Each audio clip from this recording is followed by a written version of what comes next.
What's up? What's up? Welcome everybody to the Opps SportsCast. I'm your host Dave in the cut, and if you don't really notice, we down a man right now. Josh from Eastside, he's going to be taking a break for the month. He got a lot going on with his kids and whatnot, and so shout out to that brother. We'll miss him, man, but we know he has some things to do. So I'm joined here by the illustrious Big Zeke. What's up, my man? Illustrious. I don't think I've ever Illustrious. been described as illustrious before. Well, man, it's the first for everything, man. You know what I'm I saying? guess First so. time for What up? everything. What up, people? Illustrious. Illustrious, daddy. Okay. What's good, man? We've been having some interesting baseball going on. Uh, I've been checking out your Braves. I was watching them play play the Cubs this past week, and Um, it's been an up and down little stretch. We've been playing some hot baseball since the All Star break. Um, Still worried about this starting pitching though. I mean, it's like Chris Sale and the Pips. Although Tyler Malley, he's he's impressed me. His first two starts of the Braves. So if he can keep that going, and maybe we can get some reserves, or not reserves, but some guys off the injured list to help out down the stretch. Um, it's going to be interesting, but as much fun as it is to watch hitting, we all know playoffs is about your starting rotation, no and doubt, you need like three or four dogs at the top of that rotation, no at doubt least about three, that. at least three. So Yeah. right now it's So like who's going to step up beside Chris Sale. so if you had to, I mean, Sale is a given, man. But if you had to pick two other guys that you would want to anchor your rotation, like how far are you guys off from the playoffs right now? Where are you right now? Well, we're leading the division by like 9 games. 9 games, okay. Yeah. So you guys will probably get the first round bye, right? Um, I think Milwaukee's record is pretty good. Oh, okay, I gotta check who's in the. I mean, we're close with the Dodgers. They went on a nasty little losing streak. bruh. Um, Listen, man. Here's the thing with them though. It's like, all right, let's just get it out of our system now, I and mean, then come that's playoffs, they're that's gonna what flip you the would like to switch. think, right? That's what we've seen for the past 2 years. I don't know, man. Snell came back last night. Snell looked good last night. He looked great last night. I'm gonna I'm tell sitting you, there like, man. where you been my whole fantasy season? I had you on the injury list, and now you come back when all hope is lost and Lucito is running away with it, and Man, that now dude you was want to bulldozing. throw up a 60 piece. It's embarrassing, man. It's embarrassing. This is my first year playing, so I don't feel so bad. But It's all Chris's fault. I told him to stop with that. Oh, Zeke's gonna win, and everybody's playing for second. Stop putting your bad juju on me, man. And look yeah, exactly man, what happened. he got you. Now I He can't got you catch real good. Lucito. He got me That's why I don't nasty. even So want him talking about the Yankees, bro. forget him. He definitely has that mojo, man. Phew, my goodness, yeah. So we're 6.5 games behind Tampa Bay right now. Man, listen, we're not winning the division. I mean, it's a given. When we're not good enough, we're just not. You know, our pen, man. We had a good bullpen. They have their ebbs and their flows, but we need dudes to go. We need dudes to score runs. First of all, we need leads to protect. We need less stress on our starters. You know, we can't be winning games 1-0, 2-0 with the caliber players that we have. But that's what happens when you live by the homer and you die by it. But And you doing all this woe is me talk. Y'all just beat us up this weekend.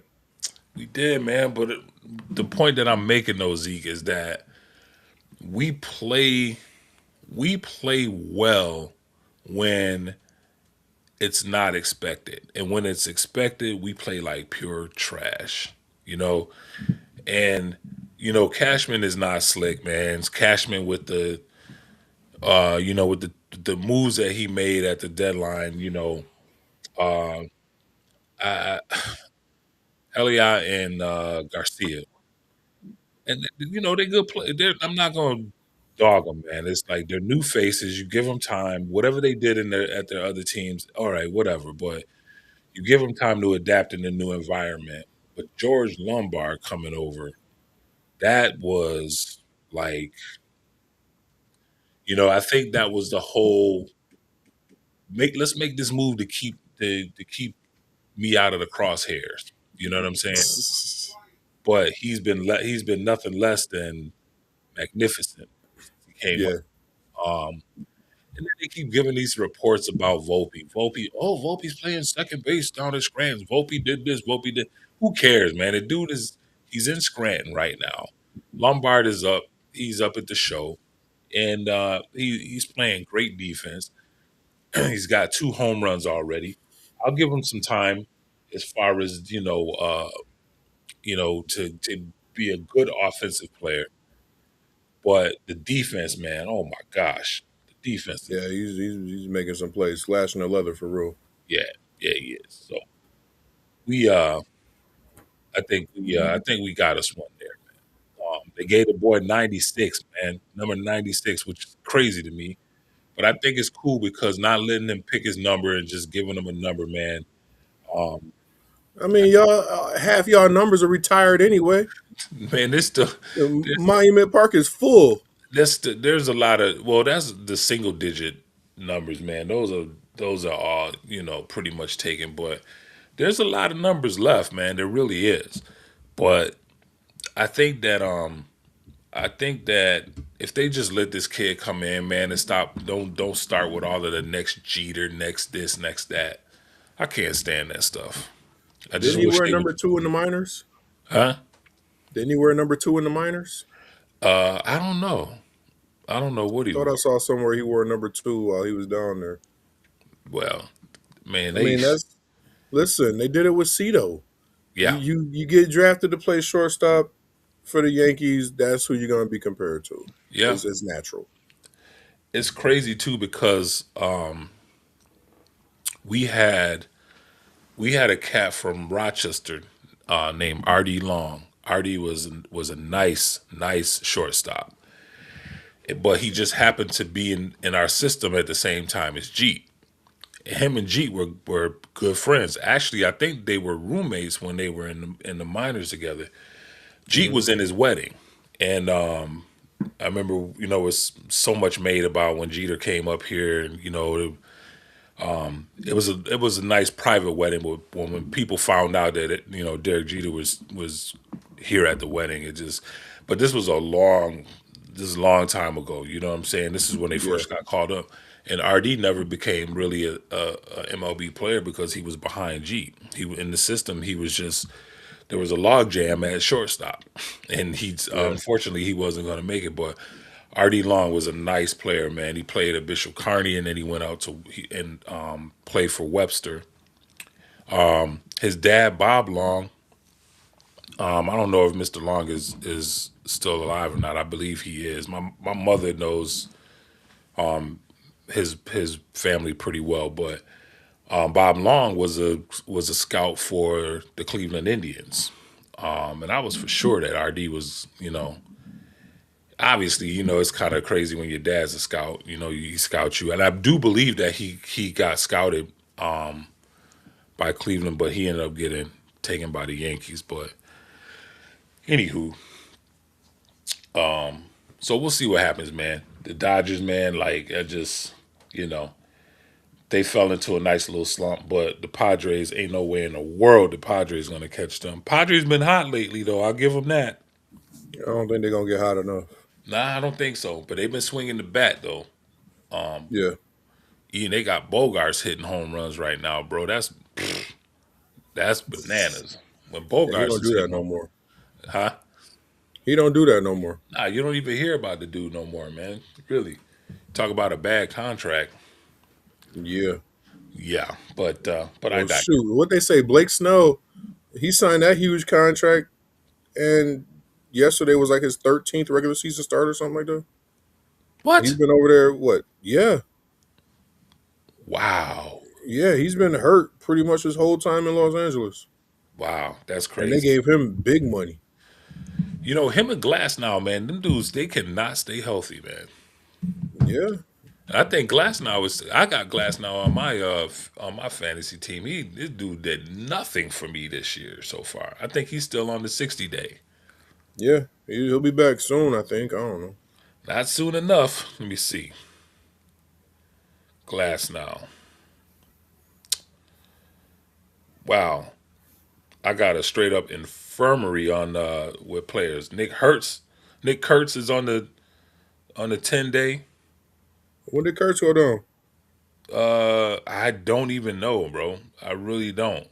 Willie Willie Adamas is day to day. Got Judge Simeon. No, Simeon's not hurt. He's just on the bench, but Judge is on the 60 day still. Simeon's problem is he plays for the Mets. Yeah. His Oh my ego is hurt. gosh, bro. I got so many. I got Keller for the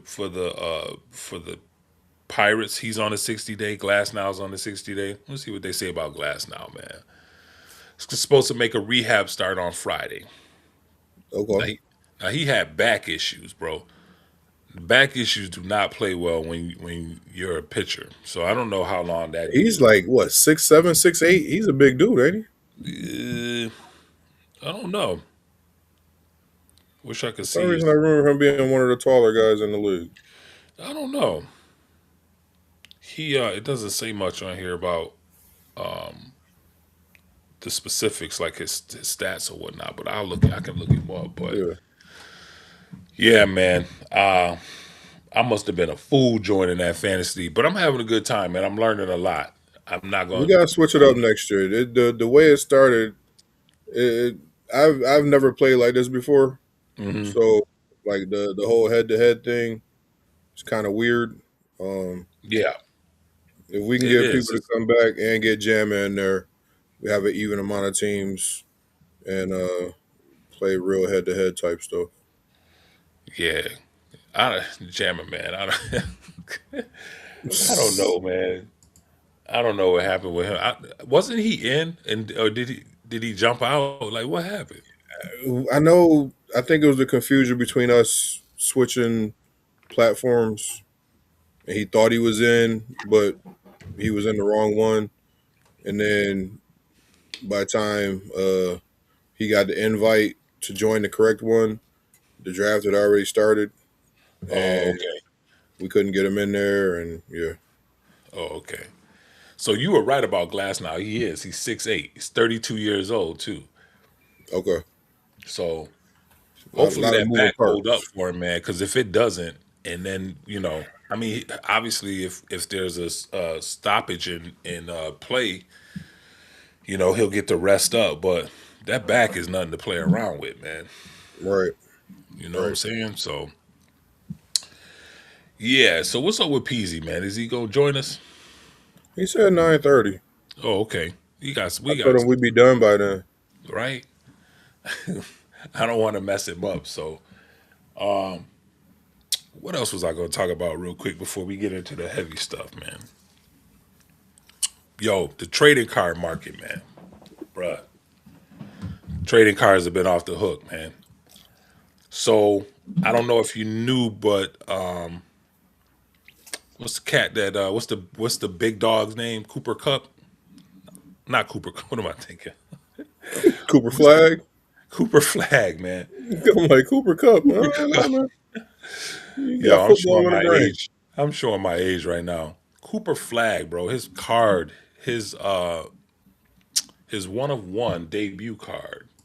I don't know if Hmm. you heard about it, but it got pulled by some breakers in Rhode Island, man, of all Oh places. man, Rhode Island. Yeah, man, but it's kind of dope because um these guys like they're the one guy's father owned the store for like the store's been open. They said something like 40 years or something like that. And Hmm. it kind of fell on some hard times and stuff. And so they started doing breaks there to help you know, bring in some revenue and kind of bring some shine back to the store. And the name of the place is, I think it's called Roddy Breaks or something like that. Okay. I'm just trying to see if I could track down the debut card, show it to you, man. It's pretty dope. But yeah, so this little store out of Rhode Island pulled it, man, and everybody, there's all kind of bounties on it, man.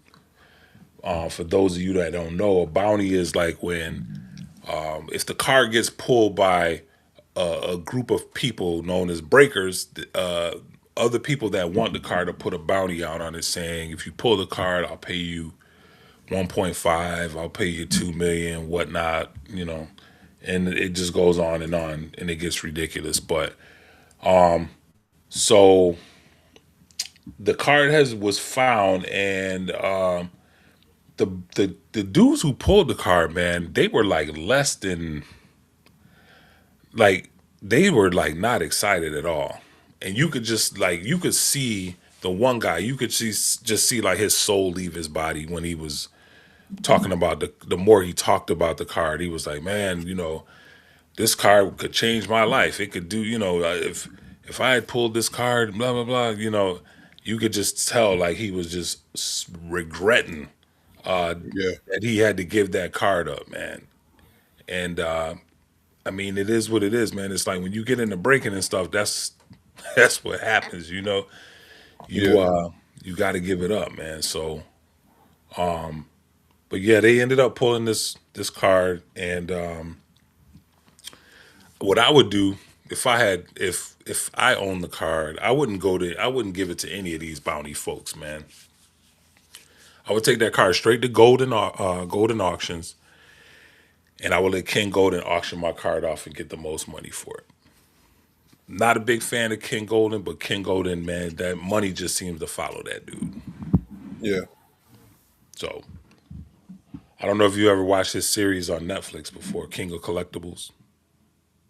It's pretty dope. Nah, I haven't seen it. Yeah. The first season was dope. It started to get a little too scripted. It started getting a little weird. Where they were doing stuff and you just kind of knew that, they were kind of putting storylines in it instead of letting it be a natural thing. Yeah. But so yeah, so Cooper Flag's debut card got pulled. They're still pulling all, Otani cards out the wazoo.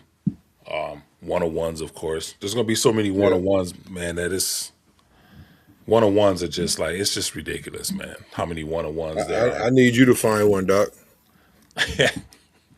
And don't forget the little people when it happens. Listen, bro, I'm gonna tell you, man. Some of these, listen, my day will come, man. If I stay patient enough, my day will come. It really Yeah. will. But that's a crazy game to play, man. I think they said the guy that won the spot for that card.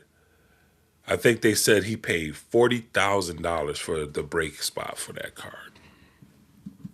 You That's got like, like 40,000 with a hope and a prayer. Like you're not even guaranteed nothing. bro. That's ridiculous, You man. mess around and get a Kawhi Leonard base card for $40,000.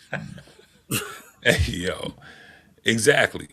And it will happen to you, man. It's like I don't know. I don't get it, man. It's like to me that's when you start to get into the whole degenerate side of card collecting. Is Yeah. when you are paying that much. Remember the Shohei card I sent you? Yeah. The video that I showed you a Shohei card, get a $50,000 card, Yeah. and that dude, I think that dude paid like $3,500 for that spot Wow. for for a it was a case break, and there were five boxes per case, I think. And yeah, man, it's just like your chances of like just watch that money go down the drain. It just Yeah. goes down the drain, doc. If you don't win anything, it's just straight down the drain, man. So, Yep.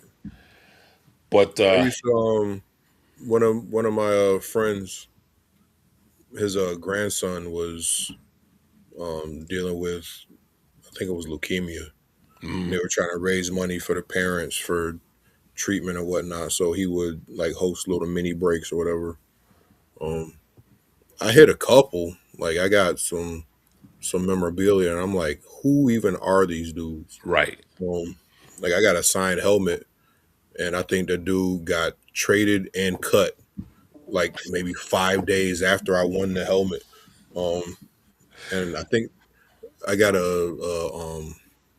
what was that dude that played for the Chiefs? They call him the human joystick. Oh, Hall, Dante Hall. Dante Hall. Yes. Yeah, I got a signed Dante Hall jersey. Oh, But did you?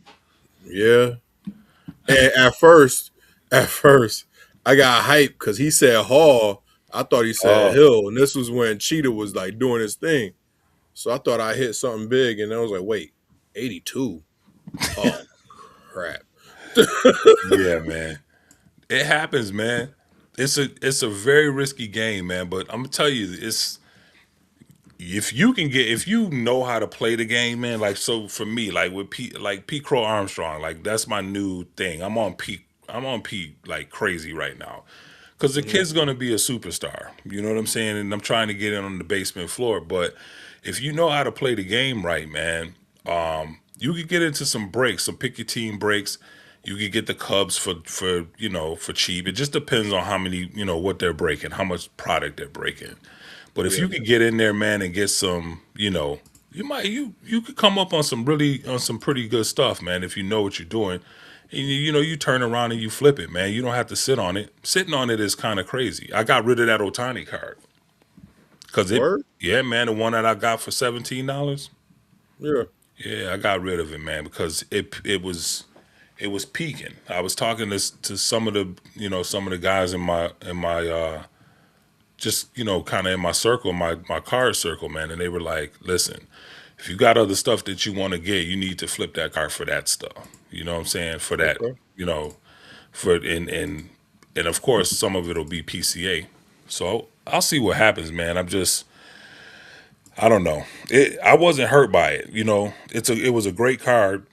I only paid $17 for it, Yeah. and I felt like it was a come up. So this is the flag card right here. I don't know if you saw it. Let's throw it in here real quick.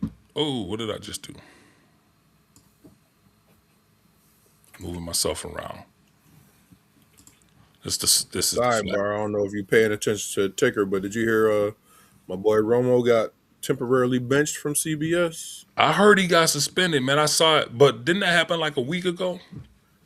Nah, I think they just made the verdict like recent. They Oh, decided to, really? they decided to replace him with JJ Watt. Oh, really? Yeah. It's indefinite, so he's not necessarily fired, but they sidelined him for a little bit. Yeah, they Yo, got I hate when teams bring in their closers in non-save situations because they never pitch the same who's doing for it? whatever reason. The Braves just brought in Raisel Iglesias. He gives up a bomb to Bichette and then a double that just missed being a home run. I'm like, yo, y'all could have let somebody else pitch and bring him in if you need him. But Yo, Bichette is hot right now. I know. I'm glad I didn't get rid of him. Chris tried to get me to trade him for like a bag of Skittles early in the season. I'm like, dude, you a salesman, but I'm no dummy. Yo, Chris is the ultimate salesman, man. I've never seen a dude that try to trade you trash for like your second and third round picks Yeah, in the and make you fantasy make draft. you make you think like you making out. Hey, man, let's Like, do yo, this this. guy gonna be the next one. Okay, keep him. And then he'd get mad at you when you don't make the trade. Right, man. I gotta drop him. Fine. When you drop him, I'll pick him up from the free agency waiver wire. That's crazy. That's him all day though, man. So real quick, Yeah. man. So I know Mhm. this isn't on our plate, but let's talk about this real quick about I know Peasy might want to talk about this too, but we could get in on him when we come back. But how surprised were you to hear that Russell Westbrook is retiring? That was a shock to me. Like I I picked up my phone and I saw a Bleacher Report notification about Russell Westbrook's final NBA field goal or whatever like that. I'm like, wait, what happened with Russ? Like, Yeah, I automatically went to RIP or something like that. But then to find out that he just retired, I was like, oh, okay. yeah. I thought he still had something left he wanted to give to the game. But hey, I mean, good on him for going out on your own, not going out there and averaging 8 and 6 in your last year, limping to the finish line. Right, right. You put up some decent numbers in your final year, and you said, "All right, it's time to sit it down." Here's the Congratulations. here's the sad part for me, man. I think about how everybody like looks at these the super teams, the the core three or whatever, the super three, whatever you want to call them. Hmm. I look back, and if you really look at OKC, man, back in when they had Harden, they had Yep, him, and they had yep. KD, Durant and Ibaka, and oh my gosh, man, Serge forgot about him, Ibaka. man. That's just bananas to me, man. I don't understand. Like, it just goes to show you, man, like impatience. You know what I'm saying? It's like whether it be, obviously, I don't know if this was KD and Russ not were not getting along then or what. I don't know what the story entails, man. But it's sad to see that they had a big three Yeah, a and young big three, young big three, young man. organic big three. Yes, yes, and they could have just put pieces around that, man. You build a bench around that, but it's just this win now mentality, man. And then, not for nothing, man. Those teams like that, they start trying to chase after the teams that have the big threes. You get these GMs that are like, "Oh, these other teams that do it. Let me try to do my version of it," and it just Yeah, it never works out. I'll never forget when the Lakers thought that like putting Gary Payton, Carl Karl Malone, Malone. who else, man? It was just a mess. It was like a mishmash of just They tried to bring the '90s All Stars into the 2000s. yeah. It's just like they had no chemistry whatsoever, man. They just they It were would have been good. good. Like it might have been good if they could have brought them as like role players, like Yeah, veteran presence, but to have them like to be key pieces to what y'all was doing, yeah. nah, man. That makes absolutely no sense, man. I don't get it. I don't know why. I don't understand. I mean, I do. I get it. They're trying to put butts in the seats. They're trying to make it look like, hey, look, we're making moves, and but whoever really thought that that was going to work out, man, I don't know. I don't understand like how they thought. I don't the chemistry thing, and the guys were like long in the tooth too. You got some guys Yeah. that just was like, oh my gosh, But I don't know, man. Oh boy, let's see. Looks like trouble just showed up, fellas. Oh boy, here we go. Trouble. I Looks heard like that. I trouble. heard that. Looks like I Shenanigans. heard trouble. that. I heard that too, Zeke. About Yeah, being listen.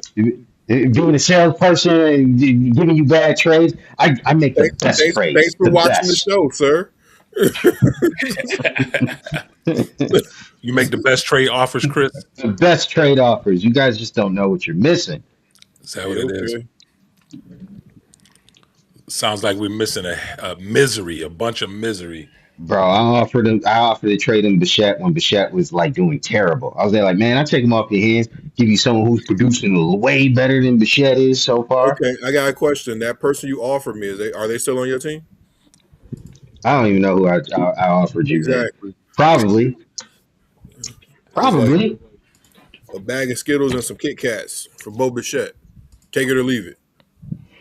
I think I offered you Machado, bro. Word. He Yeah, wasn't doing is that much a bag better. of Skittles? He wasn't. Yeah, Machado is a bag. Dave, he's talking about your boy. Machado. Listen, Uh, listen. Get him. Machado I don't this even year talk no on the more. You field. just dissed Machado. He got like Machado this year on the all of his field. cards. Yo, They care about Machado, the baseball card, but Machado, the baseball player, yo, man, Machado been can play buns the this hot year. corner like nobody, man. Give me Get That's him, some. Dave. defense. We don't listen. We don't get fantasy points for defense, Dave. Yeah, okay, you're right. You're right. Oh, But it's Machado, future Hall of Fame Manny Machado Future for the Hall of struggling Famer, Bo Bichette. current current trash. I don't even need to say I no don't know, more. man. Dave, Machado's on get the your heat. Have you boy. been following him lately?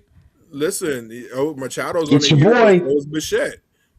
Yeah. Bichette turned it around before Machado did. He being mighty disrespectful, Dave. You gonna tell him something, bro? Yo, Go ahead and man. tell him something. He's on. I'm telling you, man. Like I said, his Manny, cards are Manny trash. Machado, man. Future Hall of Famer.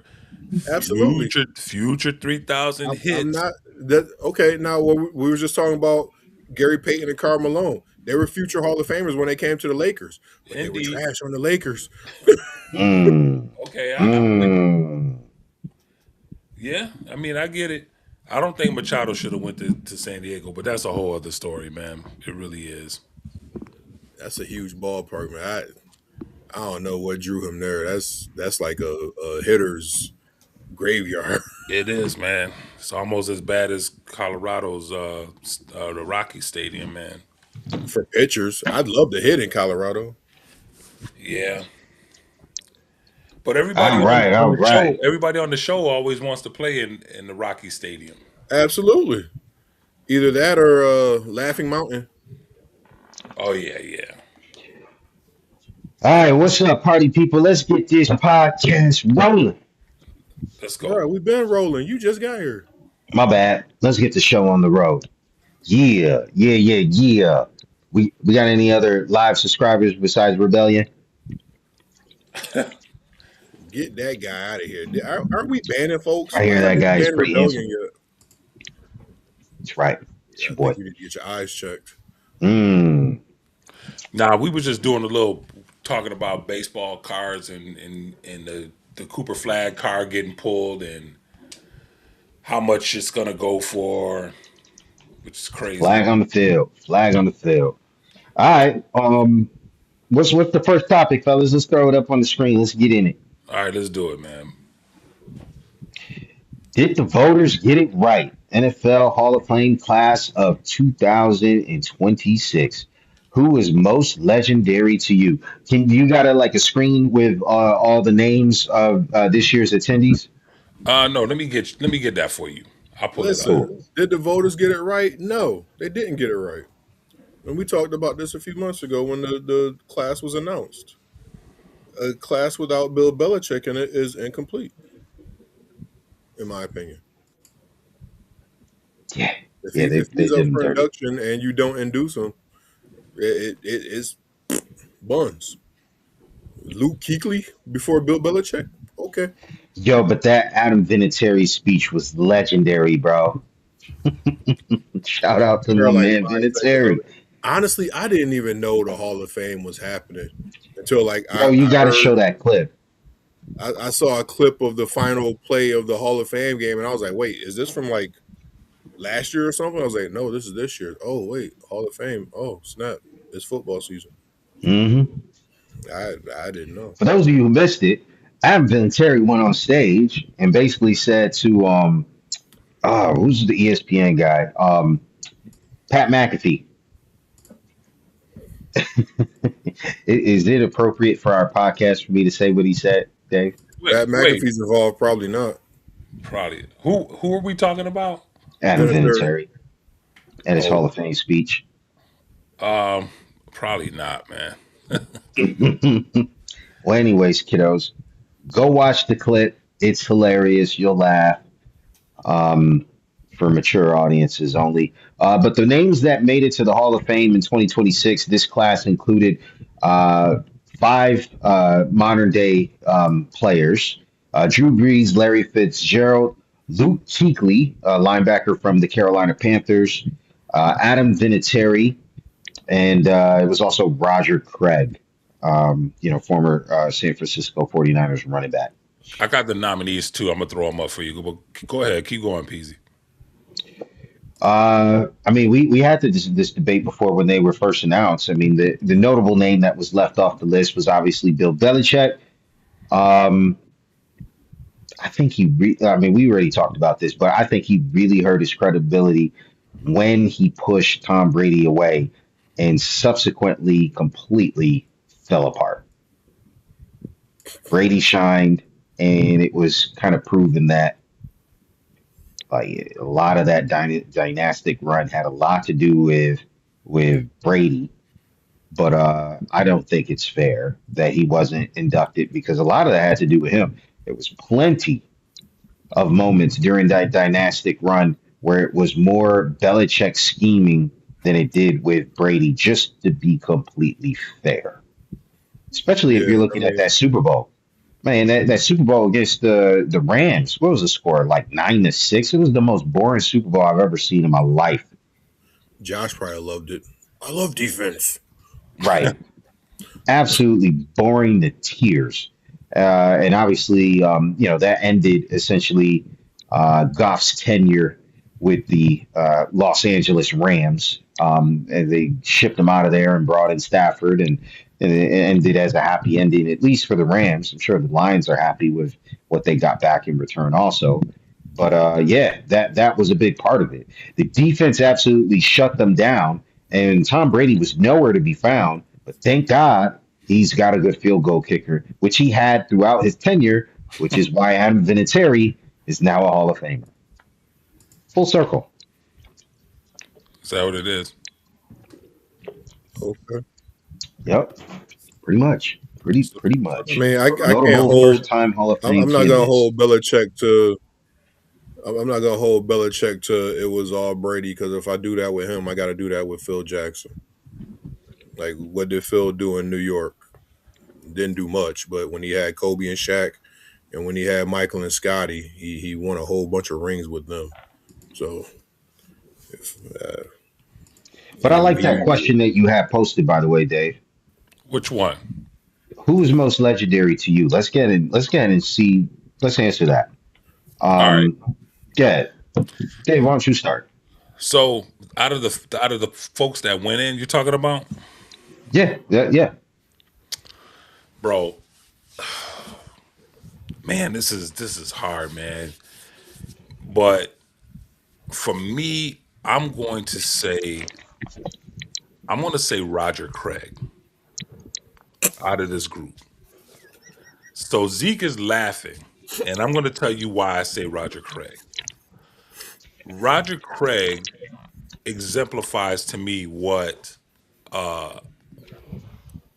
the West Coast offense was, man. Now, he wasn't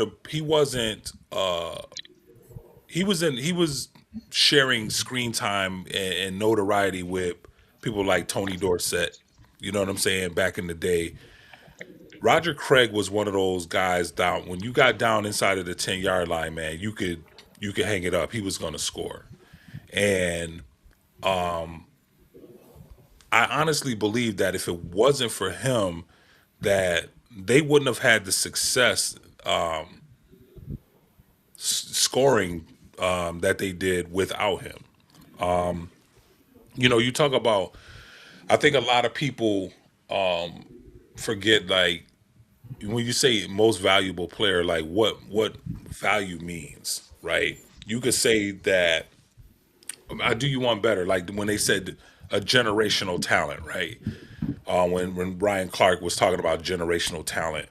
As much as I'm not a fan of Ryan Clark's, a lot of people didn't understand what he was saying by generational talent, and what he was saying was is is is he a person that comes along and is a once in a lifetime in our lifetime, is you're never going to see it again. And I think a lot of people miss that part and miss that piece. For me, I completely understood what he was saying, and I didn't get upset with him. At first, it was a little weird. I didn't really rock with what he was saying, but when you picked it apart, and you really understood what generational talent was, I now get it. But back to Roger Craig, I thought that Roger Craig was He was a complete back. He always did his job. I rarely saw him fumble. I rarely saw him do anything wrong, miss assignments and stuff like that. He knew what his role was and he played it. And for him to be on those great teams and the job he did, and to not be recognized in the hall, I just thought it was, I thought it was a shame. He was a part of a legendary offense, a legendary team. He was just one of the pieces. And so for me, it would be him. It would be Roger Craig. Because I mean, I'm older than y'all, so I got to see him play. So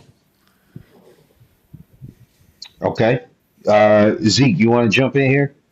Yeah, and full disclaimer, I wasn't laughing at Roger Craig because I didn't think he was worthy of the pick. I was laughing because Chris asked the question. I was like, "Duh, he's gonna pick the one that's in black and white." And lo and behold, lo and behold, you picked the one that was in black and white. So yeah, um, most legendary for me on this list. I think I'm gonna have to go with Drew Brees, and I say that solely because of like you look at his story. Um, the Chargers kind of cast him to the side, didn't re-sign him after they drafted him. He stayed there for a little while, and the Dolphins were about to sign him, and they chose to go with Dante Culpepper over him. Um, and then he landed in New Orleans, and he gave that community a boost when they needed it the most. When he led that team to a Super Bowl um, after Katrina. So just that story alone is like, and then he went on to put up some big numbers. And I mean, you look at him, he's like, he's got this Mighty Mouse um, feel to him. Like the joke was he can't see over the offensive line. he's he's what 6 feet tall, I think. oh He's word, pretty. Yeah, I think he's only like 6 feet tall, 6 feet 6'1", something like that. He's small for a quarterback. Like you think quarterback, you think like at least 6'2", 6'3". Uh, and he constantly like you look at his throwing motion, it's like he's always throwing up because if he threw straight, he's gonna yep. hit the center in the back of the head. Um, so yeah, just you look at his story and what he had to overcome with teams cast him to the side and rejected him, and then landed in New Orleans when he did, and bringing them a championship when they needed it the most. Um, yeah, I'll go with that one. Drew Nice. Brees. Great job, man. Yeah, I think you made some solid points with that. He kind of started the trend for the shorter type quarterbacks. It was him, and then that made it acceptable to have quarterbacks like a Russell Wilson. That made it acceptable to have those kind of shorter quarterbacks because that was the talk. Is there like, can you win with a quarterback that small? And that's been it's given a lot of other quarterbacks down the road that opportunity as well. And the man used to just throw the spots, and he would admit sometimes he couldn't even see. He Yeah. would throw the Yeah. spots. And so I would also have to go with Drew Brees just because, like, when I think of like legendary, like most legendary, you're thinking like, okay, down the road, who are you talking about after you could barely like once their picture is in black and white, right? And I really don't know Roger Craig, so like but I do know players that would be up Yeah. here in black and white, right? Because I know about some of the greats of the game. I've heard of Roger Craig, but his game didn't translate through the generations like I think a Drew Brees might. And so that's why I think he's the right answer, even above and beyond Larry Fitzgerald, because we'll see other really talented wide receivers. The other one that would be close, I know this is going to be crazy, probably would be Adam Vinatieri because he's probably going to be the kicker that everyone gets compared to down the road when you're talking about great clutch kickers. But for me, it would be Drew Brees. I remember Uh, Roger Craig from Tecmo Bowl, like him and Tom Rathman. I remember playing with them on Tecmo Bowl. So I don't think I've ever seen him play. I don't ever remember seeing a clip, but I just knew he was quarterback for the 49ers or a Yeah, running back for the 49ers. you should check out. You should definitely check out some of his clips, man. He was. I think he was a not quite as fast Tony Dorsett. Oh, He, that's he high praise. Yeah. yeah, he had moves, you know what I'm saying? But again, like in that offense, it was hard to not be successful with all the threats that they had. So the passing game definitely opened up the running game. But if you watch some of his highlights, I think you'll agree. Like he was one of them. He's just one of them dudes, man. He could do things. You know what I'm saying? So, but yeah, Okay. Well, let's keep it moving, brothers. Let's go to the next topic up there. you ready for this one? Maybe, maybe not. I don't know. WNBA's metal being tested. A lot more than the metal that might be getting tested here. If you catch my drift. Former NBA player Ennis Cantor Freedom and Royce White made headlines this month by publicly declaring their intentions to enter the 2027 NBA draft. What's the end game look like now? If you guys haven't seen it, I think it's probably one of the most watched videos on the internet right now. If I remember correctly, like Ennis Cantor got like hundreds of millions of views when he posted. I don't know how many millions of views Royce White has got, but I do know Royce White is actually trying to become a Minnesota senator right now, and yet the man is wearing a wig, carrying about this charade, which we all know is a charade. But it's hey, it's publicity for him. So I get why Royce White is doing it. I think his motives might be to draw attention to his campaign. That's my opinion. I think that's the reason for his motivation. I think Ennis Canner is legitimately doing this to kind of poke holes in the ludicrousness nature of the WNBA stance. And when we see people say, what is a woman? Oh, I don't know how to answer that. That crowd, the crowd that does not know what a woman is, Ennis Cantor is coming for you, bro. But that's how can you look at the screen of Royce White, bro? bro, you gotta watch the videos, man. The video is hilarious, bro. It's hilarious. Um, but okay, we talked about this a little bit on last week's episode, but what we didn't get into is kind of the fallout, and that's kind of what I want. Like what do we think is the WNBA's next move, and what will happen if they decide to do that? Now, here are the possibilities, and then I'll throw it to you guys to kind of like tell me what do you think is most likely, and what do you think might be the trickle down effect of that, right? The NBA makes a definitive statement on what a woman is. Probably low chance of that, but I mean maybe they do. They could also accept what is it, the testing. They could go about doing testing Genetic testing. on. Yes, which is not what some of the there's conspiracy theorists online talking about how they're going to need to strip naked or stuff like that. That is not the case. They could That's do right. a swab testing on the mouth. Yeah. There's other ways to do that. You don't need to strip anybody down No, they don't. naked or anything like that. So they could do testing like they do in other professional sports, um, which is another option they may do. Or they can actually allow these guys to enter their draft. Or they could just say they're not being real, right? That this is a farcical, this is farcical. They're not really trying to be women. It's not right to pretend, because I literally saw a post like that. It's not right for people to pretend to be women. and they could accuse Ennis Canner of that and try to ignore their draft status. Um, what do you think is going to be the WNBA's next move in light of recent controversy? I am genuinely curious. I put you on pause for a sec, Dave. I'm genuinely curious to see what Zeke has to say of what he thinks the WNBA's.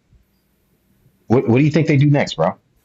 Why are you so curious to see what I want to say about this? Not what you think they should do. That's not what I'm asking. Not what you think they should do. What do you think they will do?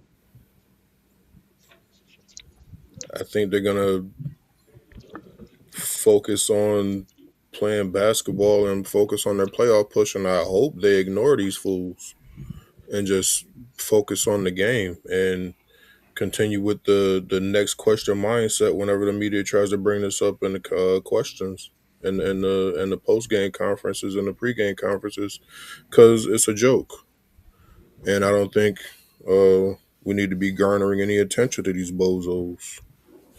Zeke, but you understand, like, if they can't just ignore it, they either have Why not? to, Why not?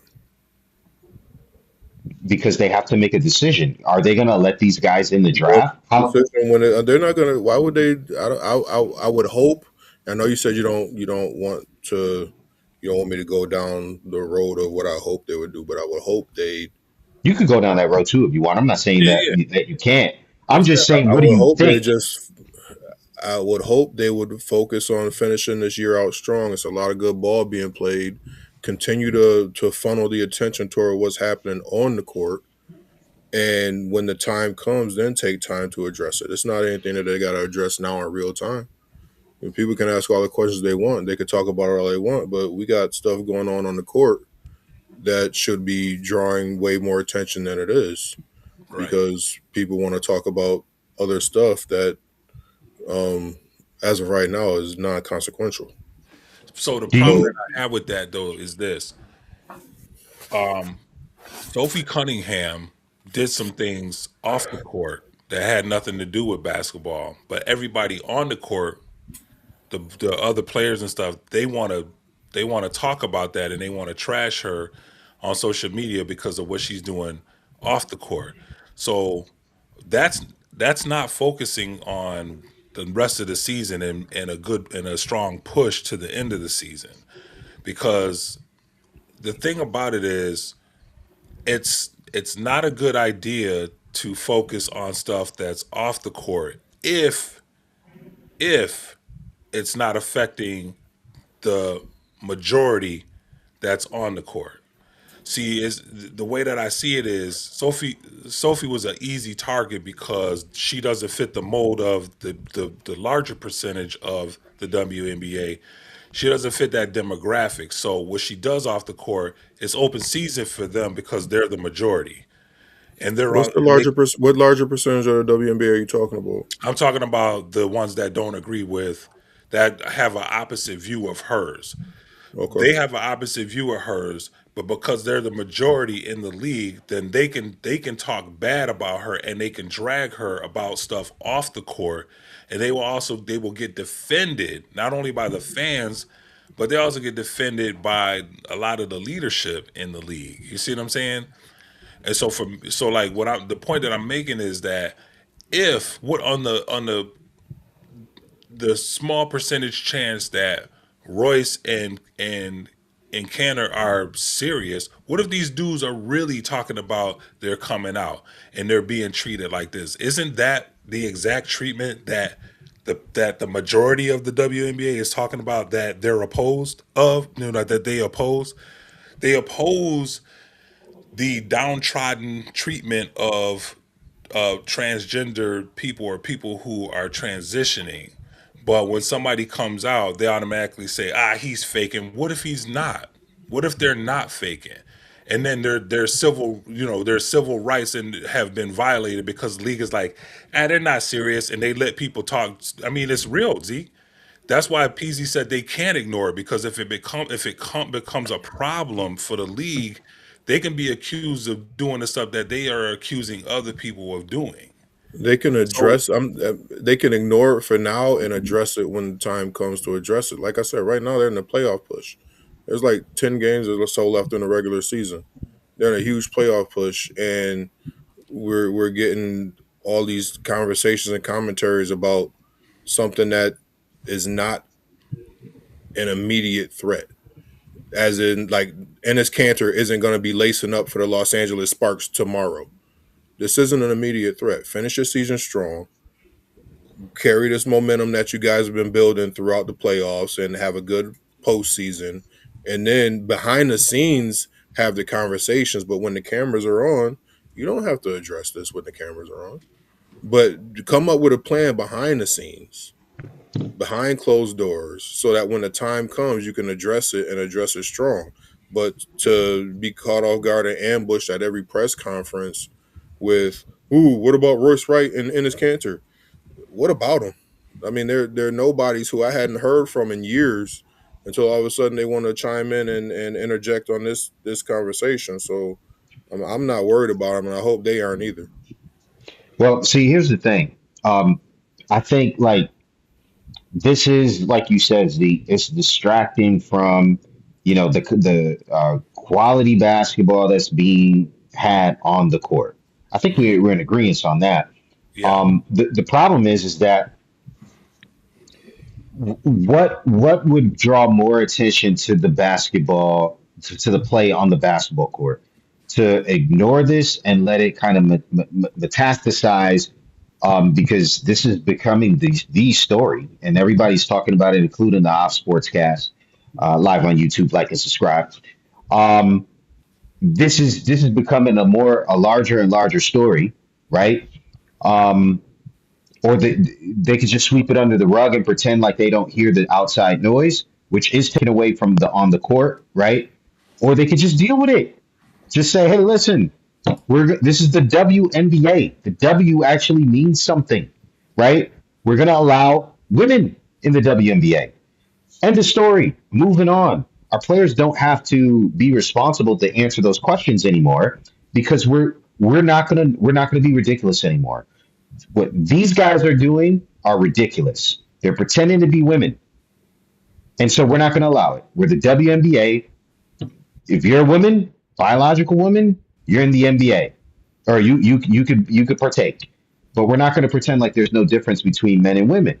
They could take that stance. How difficult would that be? Okay, now that's the stance that you would like them to take. What if they came out and said, "You know what, going forward, we will consider allowing transgender athletes to play in our league"? Would that suffice? Would you be I okay with would that and just let also it go? I would yes, I would be okay with that as well, because then they cannot deny Royce White and Ennis No, but Cantor to see, here's join the the league. thing. Along with that, And I'm then thinking I would have a lot of fun watching them they get have dunked enough on all smart season people in the long. room.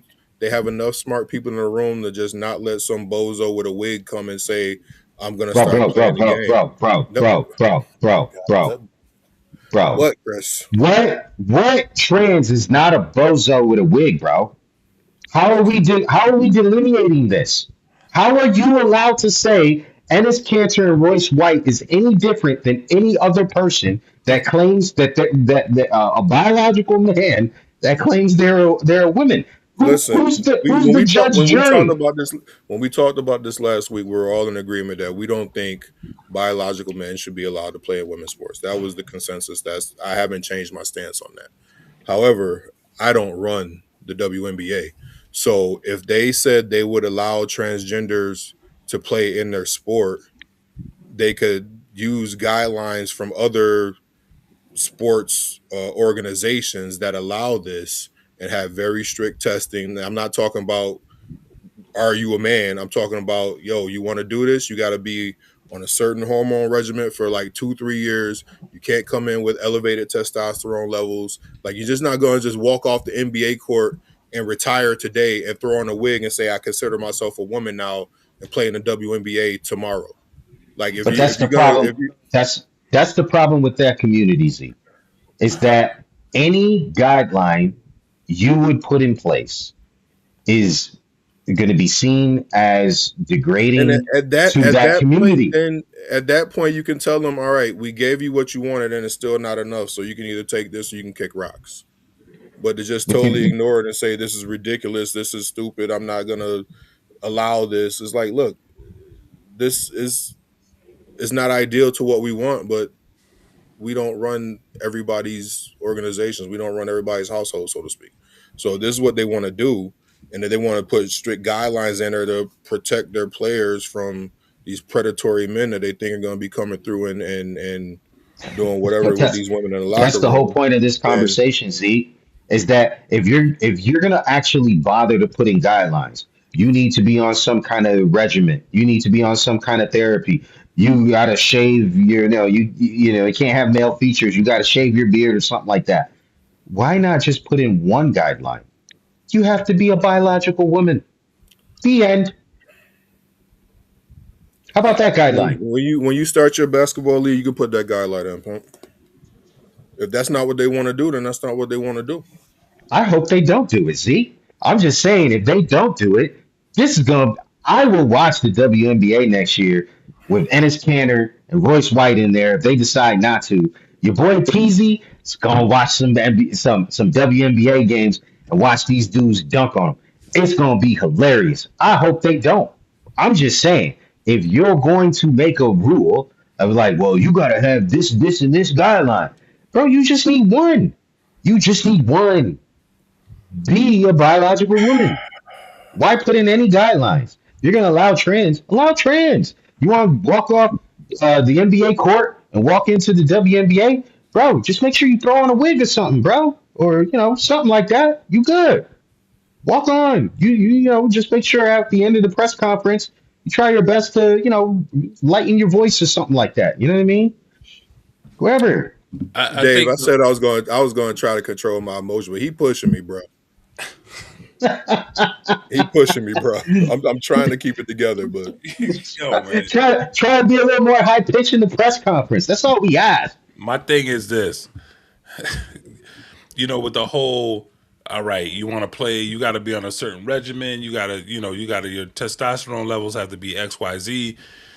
I think legally it'll be hard for them to pull that because that's gonna be labeled as discrimination. Because what about the people that are already in the WNBA that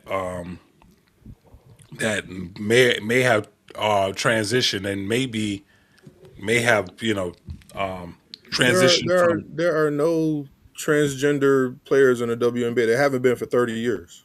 I mean, do The we league's know been that for the sure? league's been in play for 30 years, and we haven't had this situation pop up. There have been no transgender players in the WNBA, and all of a That you sudden know everybody's of. scared of it. That's what I'm saying. That you That we know know of. of. I don't. Oh, I don't trust the commissioner at all, man. I don't trust her okay. at all.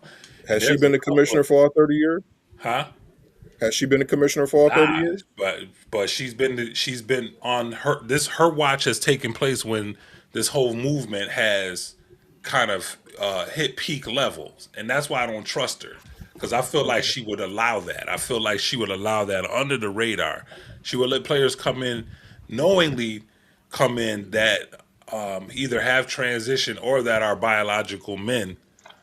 I I don't mean, if have. that was the case, wouldn't they be dominating the league? Everybody's storyline says they'd be dominating the league. I So mean, you telling me Asia must be a man because she's the nah, she's the goat right now, so she must be a man. nah. That's come on, man. You being facetious right now. I'm not being facetious. Everybody's claiming, oh, if LeBron stepped on the court, he'd be averaging 100 points a game, or you let a man on the court, he's bigger, Yes, faster, he would. stronger. 'Cause, So if Asia we have Wilson if is. we have transition, if we have transgender dudes in the NBA who are men disguising themselves as women, how come they're not dominating? They probably not that good, bro. I mean, it's But I mean, just. they're men, so aren't they naturally supposed to be much better I than the don't women know, on the man. Look court? at look at Bro, look Z, at you're Bronny right, bro. James. Look at Let the Bronny James. trans in, man. Look Your at boy Bronny Peasy James. gonna Bronny watch. James is a male athlete, and he is not that good. He is the offspring of the King James. He should be otherworldly, and he's not. So just because you made it to the league doesn't mean that you're exempt from being trash. Listen, my thing is not to pick on any of the players in the WNBA there's a lot of people going around and they're talking about, well, I know for a fact that this player, they probably are male. The I'm not, and I hope that the Op Sportscast would not be here for that. My There's my only one I'd put money on, and she probably wouldn't mind it. She probably wouldn't what? I said she probably wouldn't mind me thinking that she's a man. There's Yeah, one that I put money on. I think we all know who it is. yeah, I think so too. And we just I think I know too. so, but the thing is, like, so I feel I wanted to have this conversation because I felt like this thing is this thing is gonna get it's gonna snowball, man. It's gonna grow legs. It really is, and it's gonna grow legs because the public is looking at this thing as, okay, so this is your stance, and you have two men that biological men that are claiming that they're transitioning. They're calling your bluff, and they're saying that they're transitioning and they want to play. What's your first reaction?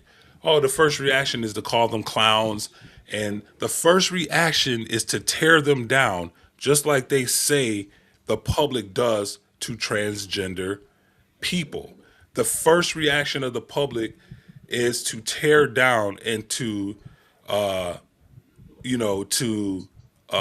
alienate and to make threats. They're getting death threats. If the reaction is exactly what the defenders of this type of activity of transitioning and stuff, it's exactly what they say that people do to them, and they want it to stop. It needs to stop. But two men come out and say they're transitioning, that side automatically does spits the vitriol that they say gets spit at them. And so I'm trying to understand is who made them judge and jury to decide whether these guys are serious or not. Dave, Right, are they serious? Bro, you know what? Dave, are they serious? I 100% don't think they're serious at all. Okay. bro. Can I answer that? Can I answer that? No. They're as serious as any other transgender. No. Okay. Okay. Why not? What makes them Okay. not? It's your world, pimp. You got it. Nah, What man, could you come point? on, don't do that. Don't do that. What could you point to that says, "All right, they are If playing they're around"? serious, if they're serious about it, go through the whole thing. Go through the gender affirming therapy and the hormones and everything. Don't just sit in front of a camera and say I declare myself a woman. I want to play in the WNBA. If you're serious about it, go through the process. Okay, that's fair, Zeke. So, are you saying right now that all transgenders who haven't done that are not serious? Yeah. Okay, I, okay, that's fair. That's look, fair. if you And if you you gonna got be to. about if you gonna be about it, be about it. Like, Okay, and if you gonna stand 10 toes down, then hey, if you like it, I love it. But if you just gonna throw on a wig and demand that I call you sir, or demand that I call you ma'am, I'm like, yo, if you want to be a woman, then do what you think you need to do to be a woman. Don't walk to me with a beard thicker than mine and muscles bigger than mine and a voice deeper than mine. Talk about your name is Linda. Like, nah, fam, you Larry. all that. So, all right. So, anyone who hasn't gone through that, not a real transgender, understood. Um, so, all right, that's cool. You got a guideline, bro. You heard it here. Next story. Uh, that's it, man. I That's what thought we we had got. another one. No. What Oh, else that do was we it. have? See, Yeah. after see, and this whole time I thought we was gonna talk about like Sophie and Dejanay, and y'all sprung this one on me like, oh, this is what we doing. All right, cool. No, let's talk about Y'all that just be real trying quick. to push my Bro, buttons. y'all came up with the. What do you mean? Y'all sprung this on me. Y'all came up with the categories. This week I was trying to text. I couldn't. I couldn't. Yo, this week when I saw your answer to are we talking about this, I was like, oh, he ready. Because you was like, heck yeah, I thought we was gonna be talking about this. That's all they talking about. Like, oh, okay, Chris want to talk about it. I know where this is going. It's gonna be kicks and Bro, giggles and jokes and everybody is talking shenanigans. about this though. Everybody is talking about this. I So wish they let's talk wouldn't. about this. Let's talk about the Sophie Dejanay thing. or Dejanay, whatever her name is. I don't want to be disrespectful. What's her name? Why you I don't. I really don't. I don't want to be disrespectful to the young lady. DJ Carrington. Dejanay. Okay. So let's talk about that, man. Because I mean, Can we get them it's off the screen, yeah, man. I'm trying to. I'm trying, man. Cool. I'm glad you refer to them as them. They would appreciate that. I referred to them as them because it was two of them, Chris. Oh, My family in the back them's room trying to sleep, and you got me screaming. Zeke. Them's is how they would like to be referred to. Zeke. Them's is. Thank you very much. Next story, please. I know one thing, man. Royce White paid a lot of money for that wig.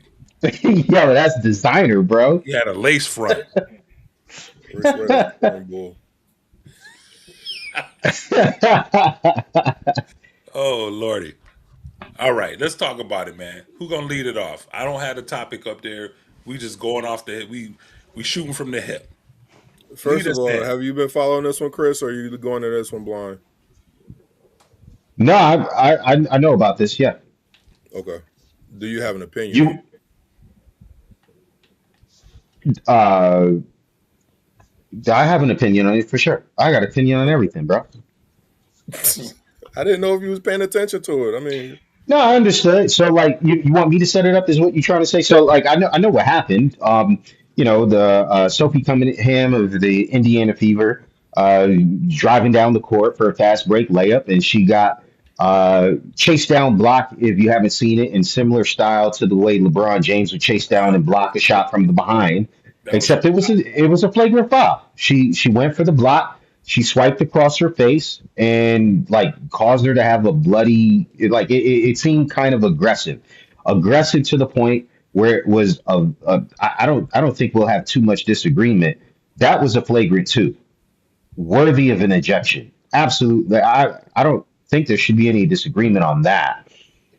That's not where the controversy is. At least I don't think anyone is debating that, but I could be wrong. You can correct me on that. The controversy is afterwards. Help me say the name. Dejanay. Okay, I said it right. Dejanay goes back to the locker room and she posts white privilege. Now she doesn't specify what she means by that, other than she posts white privilege and she tags the Indiana Fever in that comment directly following her ejection. So that led many to assume that she was referring to the fact that she got ejected because of white privilege. Obviously, Cunningham being a white individual. The implication, at least without context, which is I know is a word that Zeke don't like me saying very much, but we'll say it here. Without context, appears to be that she's referring to the fact that she got ejected because she is black. Did I summarize that fairly so far? sure. come Okay. on, Zeke. Why is that not fairly, Dave? No, you're good. I didn't give my opinion yet. I was just trying to summarize it. Okay. Go ahead and give So, your opinion, bro. um, all right. Is there like a question you wanted to like get at on that, or what do I just think of her like sending the ask the question, Z? I just I brought it up because it's something else that people have been talking about, and since we're talking about what people have been talking about, I threw it in there as, hey, are we going to discuss it or not? So there's no Oh, real okay. question. Just what do you think about the situation? Like, I think what a lot of people think. I think like the whole race card gets thrown around too much. To be completely honest, like this is basketball, bro. I mean, you know that these kind of fouls, yeah, they're gonna happen, and I can't pretend being a fan of '90s basketball that play was somehow crossed the line, ejected for life. That would be hypocritical of me. I'm not going to go there. But what I will say is to go back to the locker room and therefore say that that's somehow, white privilege or like you got ejected because you're black. Bro, I've been watching basketball a long time. Those kind of fouls happen, bro. Yep. and people get ejected all the time. Yep. So, like, for her to go back and say something like that, I think says more about her character, her racist, tendencies than it does about anything that happened on that court. And I think it's tragic. Like, I mean, it's imagine if that was the other way around, and Sophie Cunningham came out and said, something to that effect, right? Um, there would be problems. She would be labeled as racist, which would probably be rightful to label Sophie as that if she did the exact same thing in reverse, right? It would be rightful to label Sophie as racist. I think it's rightful to label Dejanay as racist. I think that's fair.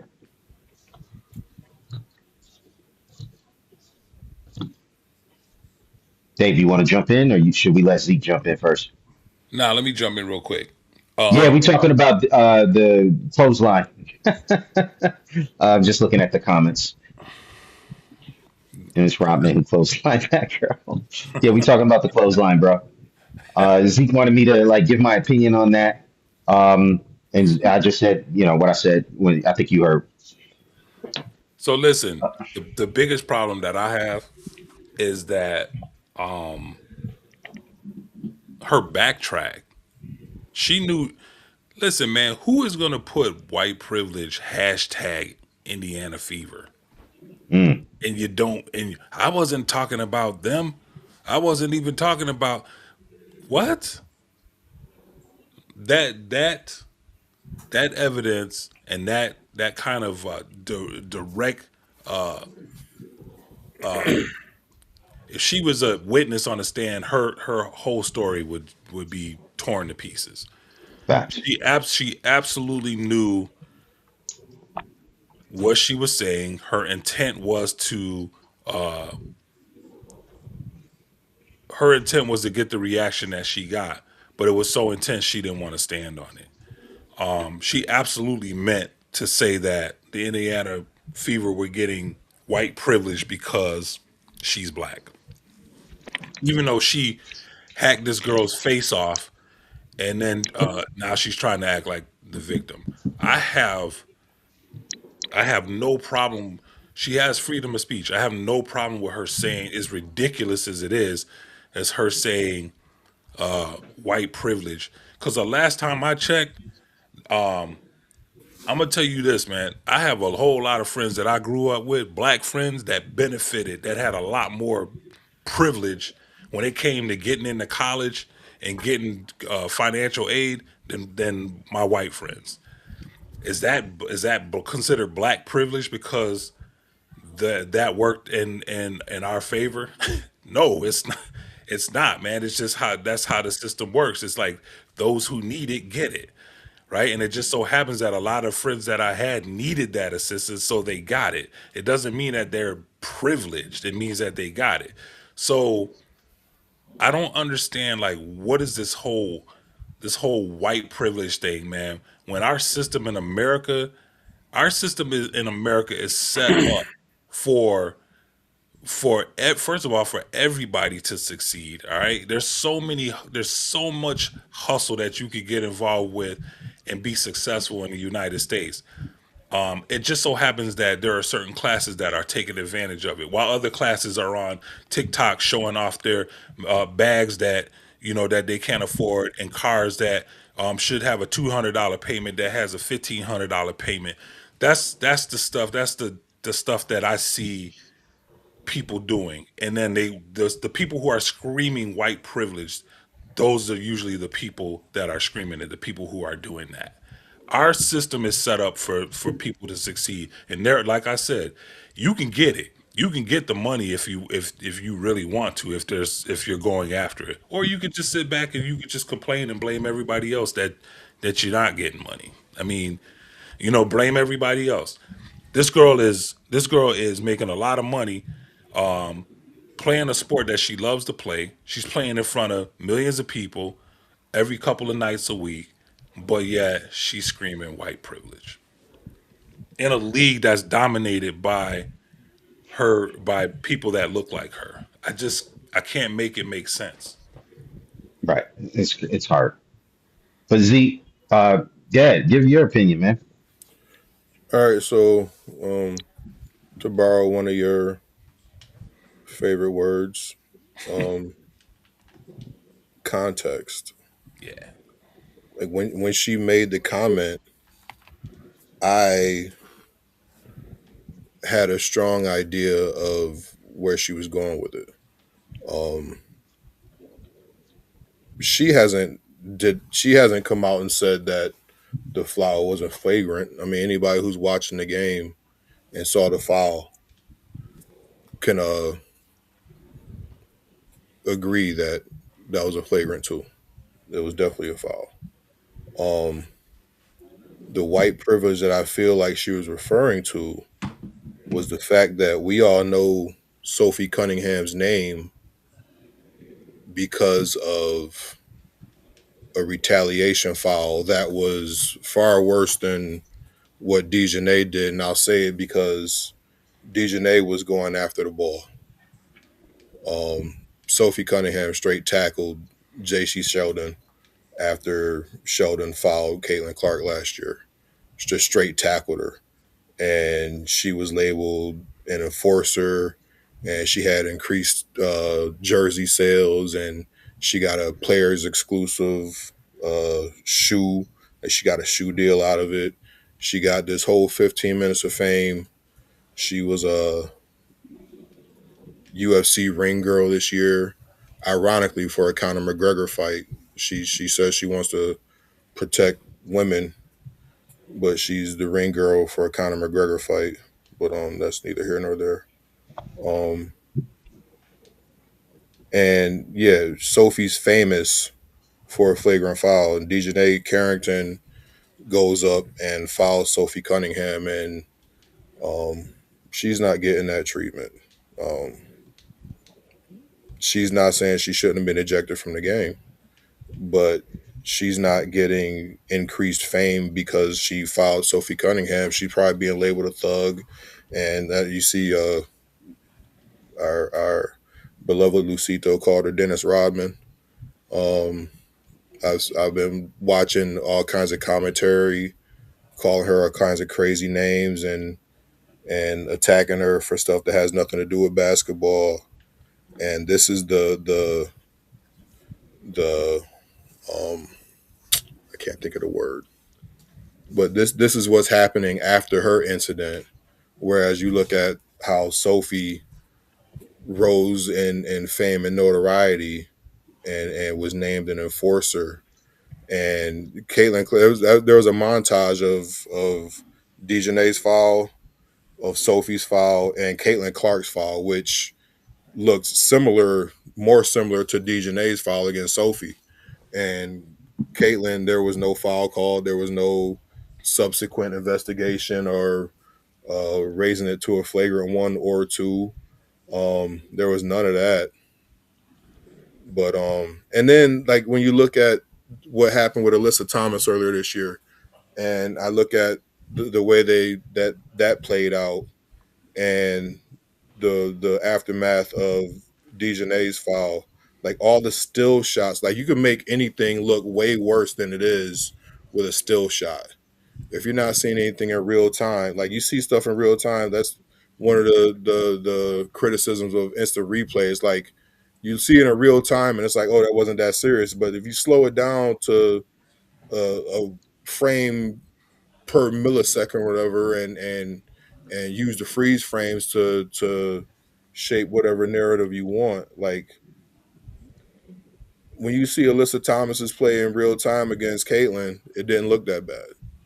Even when you slow it down, it don't look that bad. But when you take the freeze frames and it makes it look like she's smiling and enjoying putting her fist in Caitlin's throat, or when you take the freeze frame and you got Sophie's hair going all over the place and Dejanay's hand around her face, it's like, oh, she did this on purpose. She's a thug. She's getting retaliation for J.C. Sheldon, and Chris disappeared again. And um, it's just, I don't know. It's I said all that to say I could see where she was coming from. Was she claiming that it was she got thrown out because she's black? No. But to see how stuff gets swept under the rug for Caitlyn, or to see how Sophie gets her rise to fame and all the notoriety and labeled an enforcer for a nasty foul, but she's just making a basketball play and happen to catch the girl across the face, and she's getting hit with all this backlash and vitriol from naturally the Indiana Fever fans, um, even before she made the tweet. Um, that's just how this season has gone, um, with that particular fan base. Well, let me ask you this, Zeke. Oh, wait a minute. We got a comment here. Who's PZ? Can you read that for us, please? Zeke, you said people are attacking Carrington for things that have nothing to do with basketball. But what does Sophie being a ring girl have to do with basketball, regardless Dude, of? we see your face in the profile picture. What are you talking about? You got a twin brother? Nah, man. I don't know who that is, What bro. does Sophie being a ring girl have to do with basketball? That's facts, bro. Because I get it's you. ironic that not the fact that she was a ring girl. I couldn't care less that she was a ring girl. It's if you don't know what's going on with Conor McGregor, he's got multiple cases What of. does that have to do with Sophie? She did not make the undercard. She said, I want to be a ring girl. She wants to get out there and flex. What does But that have to do with if she Sophie, if man? she was so concerned with protecting women, why not say, all right, not this one? She can be a ring girl for any card that she wants to. Why fist fight? Standards for thee and not for me. That's it, man. That's a double standard, bro. What's the But it's double all standard, good. pimp? Everybody sees it but you, bro. What's the double standard? It Bro, Enlighten doesn't have me. anything to do with basketball, man. it does, yeah, you're holding people to a It doesn't have standard that anything to you're do with not willing to basketball, but hold she them says to. she wants to protect women, but she wants to go ahead and be a ring girl for a fight that involves a dude that hasn't been protecting women, has And cases why is against that? him for Why is that assaulting bad? women. UFC, they beat on other people. What does that have to do with anything? They're And not this beating doesn't on have to. women, dude. What? They beat on other people. Men Again, on men, women on women. Women beat on women, men on men. Yeah, what's the problem? If Conor McGregor has multiple sexual assault charges against him, don't you We live think in she should America, be bro. about Has he protecting been women? convicted on any of those? Innocent till proven guilty? No. This is America, bro. What does that have to do with the cost of apples in China? Okay. But I will ask you this, because that's Dave's point. That's not my point. My point is this: you said that she said that it's white privilege because of all the attention, right, and special treatment that Sophie Cunningham was able to get, right? If I understood you correctly, all the attention that she got when she did the exact same thing. Do I understand that position correctly? That's where Sophie, or that's where Dejanay was coming from. Do I understand that correctly, Zeke? Yeah. Okay, let's go back to context, bro. Context matters. Now, I'll just give you a quick example. Lots of players have made tip in buckets before. Lots of them. They don't get the attention that OG did when he tipped in that bucket. Why? Well, context matters. Because It he was did in the it in the NBA Finals. finals. Hold on. It was in the NBA Finals. It was at the end of the game. But wait a minute. Lots of players have tipped in baskets before. What's so special about OG? Well, he did it at a certain moment that mattered. wearing Skechers. Context. Yeah, right? Wearing the Skechers. Now, Sophie did that in retaliation to a hard foul on a beloved star player. That star player, maybe you don't like her, but this is the context. She did that in retaliation, right, to a beloved star player, aka Caitlin Clark. What was an equal, right, moment of Dejanay Carrington?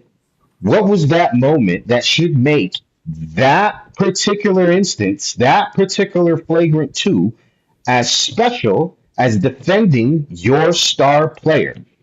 How is that white privilege just because she didn't get the same kind of attention on her flagrant two as someone who committed a flagrant two defending a star player, right? Because there's tip-ins all the time. No one gets the kind of attention that OG got. Context, right?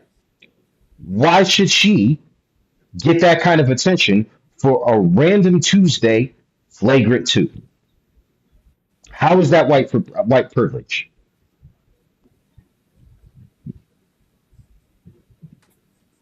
Did I freeze? Nah, you there? Her and not for nothing. When pressed on like, hey, what did you mean by that? She actually never came out and said your angle.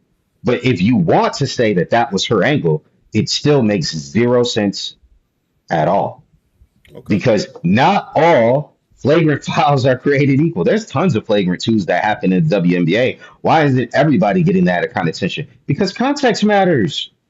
Context matters when it happens, when you do it, why you do it, the reason you do it, right? That matters.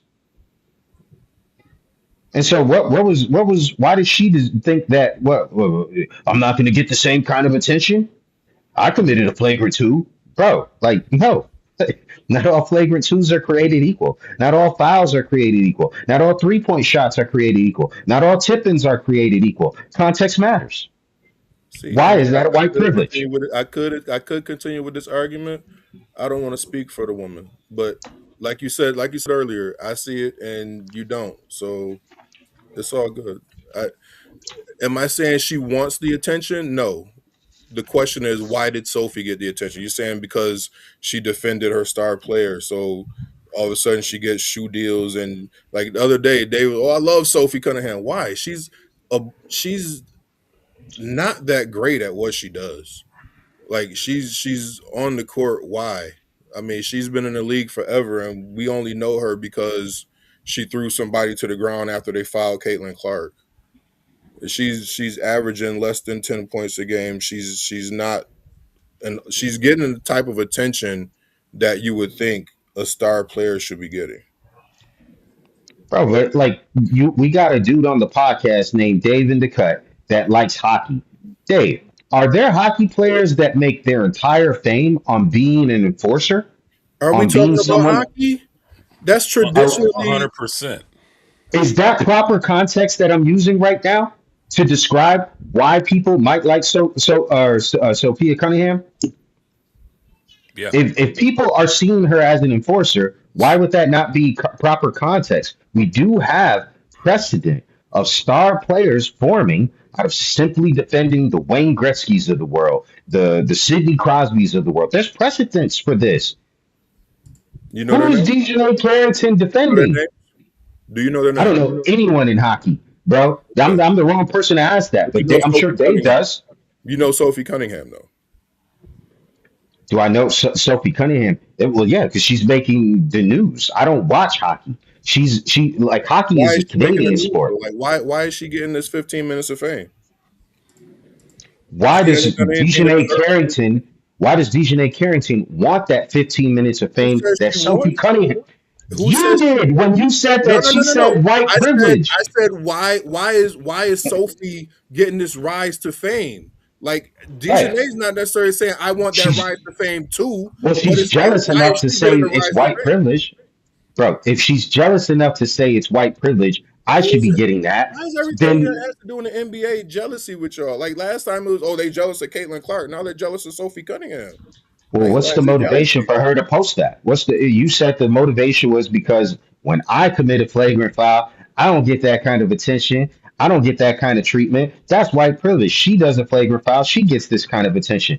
That's not jealousy Exactly. then? She's not saying I want the attention. It's why did she get it? Not why did she get it? I want it too. But why did she get it? What has she done to garner this fame, this notoriety? What has she done? Nothing. But she's always got the cameras in her face. She's always getting the interviews. She's the ring girl. She's got the shoe deal. But what has she done to do this?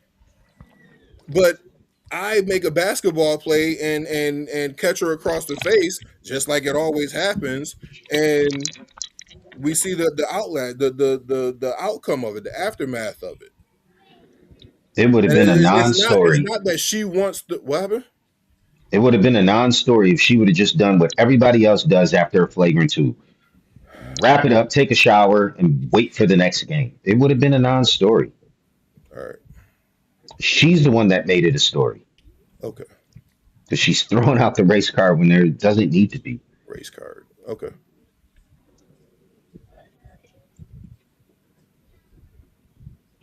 Fantasy football is coming. I'm excited. Yes, indeed. It is almost that time of year, my friend. This time I'm going to win it. They won it last year. Yeah. You see that nice Barely. belt right there, that nice shiny belt. Oh, that's going to be mine next year, Dave. Enjoy it. You see that right there? Enjoy it while you can. Right there. Coming for it. Yeah. I should have had last year, but we gonna leave last year in the past. Yeah, We we gonna are. leave last year in the past. We're not gonna talk about that, man. Yeah, we coming for it. We coming for that That, title. that thing's sitting pretty right there, man. Look at it. I shine it every week. It's only my second time in See, what 7 years that we've been doing this. my man Lucito always puts some good teams together too. He might have a legitimate shot. He knows how to put some good teams together. I'm gonna tell you right now, when we decide the draft order, if I get first or second pick, I'm open to trade with anybody at 4, 5, or 6. I do not want the first pick. Bro, I'll trade you Bichette for whoever is your. Let me stop. My goodness. Here we go. I Well, got Justin Jefferson, I'll trade you Justin Jefferson for your second pick. y'all. Anyway, Kyler Murray, he's gonna be resurgent. nah, Telling he you, not. He gonna be short and he gonna be horrible. That's Kyler Murray with Justin Jefferson is unstoppable. I will trade you for your number two pick. it's all good. We good. We good. Well, Chris, I think it's time we end it because you done ticked Zeke right on off. So, not a better time than to get out of here than now. Let's all right.